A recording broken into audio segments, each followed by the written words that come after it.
who are the regulators who regulate medical devices in India. So we have uh, two key regulators in India, right? So we have a central regulator.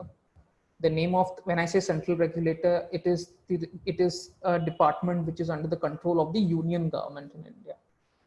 This regulator is called the Central Drugs Standard Control Organization.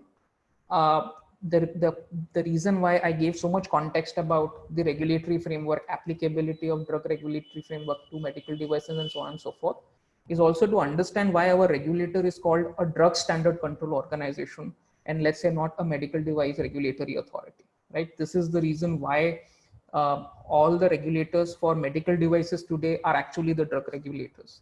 So as I said, we have two regulators who are regulating all medical devices today.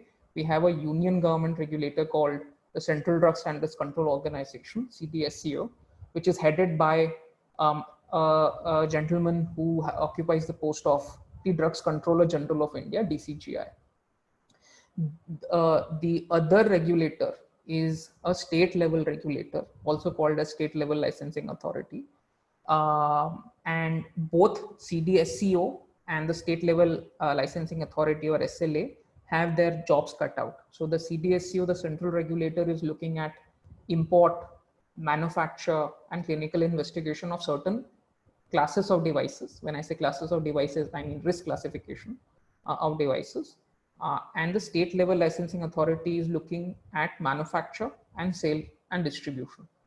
One key takeaway from this slide is that the central regulator does not look at sale and distribution at all. It's something which is the exclusive jurisdiction of the state level licensing authorities. So for example, if I need to take a license to sell or to distribute, that's going to come from my state level licensing authority. But on the other hand, the state level licensing authority does not look at clinical investigations at all.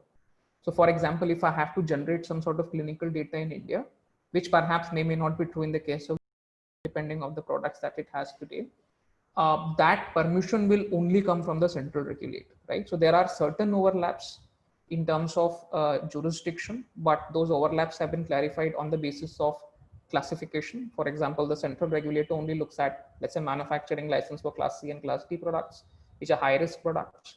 The state level regulator only looks at licensing for manufacturing in case of low risk products, which is the class A and class B products. Import is exclusively with the central regulator. Clinical investigations are exclusively with the central regulator. Sale and distribution is exclusively with the state regulator. So both regulators have their job cut out, but both regulators are together regulating medical devices in India.